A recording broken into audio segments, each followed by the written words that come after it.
Ya, kalau aku doa ya semoga berita-berita ini tidak menutupi proses hukum. Itu aja. Doakan aja, nanti proses hukum sedang berjalan, kita ikuti alurnya saja, ya kita doakan. Tapi saya nggak sih dapat kabar kalau Inara ini sudah cabut laporan kepada Misalnya.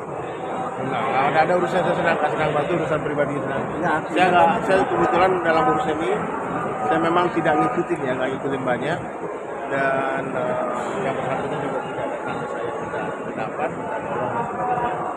dan apa yang dibuat itu sudah melalui pertimbangan. tapi hikmah dari kejadian ini seperti apa? Hikmahnya ya jadi pelajaran buat kita semua. Kalau menikah itu harus ada tata caranya dalam Islam. Ya di negara juga diatur ya.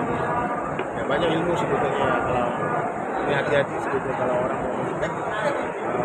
Dalam Islam itu diatur masalah perjanjian 2, 3, 4 itu diperbolehkan. Tapi dengan satu syarat tidak ada yang menzalimi. Tidak ada yang tersakiti. Maksud pernikahan itu biar bahagia, bukan saling menyakiti. Jadi kalau ada pihak yang tersakiti yang pergi sampai lapor ke kepolisian, berarti itu bukan dibuat dengan cara yang siap takbir. Assalamualaikum. Ya bang. Foto boleh? Ya foto dulu Ben. Foto dulu Ben.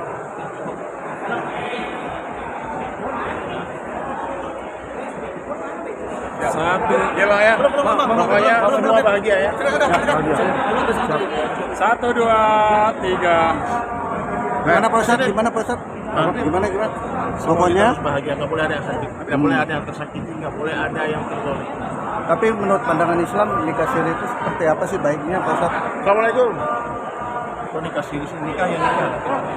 Nikah terus diumumkan, bukan dirahasiakan. Iya, Assalamualaikum. kan pro kontra juga Pak Ustadz. Gimana? Sebagai Sekarang ada undang-undang KUHP yang baru itu. Ayo. Pokoknya jangan sampai saling menyakiti. Itu aja. Jaga hati.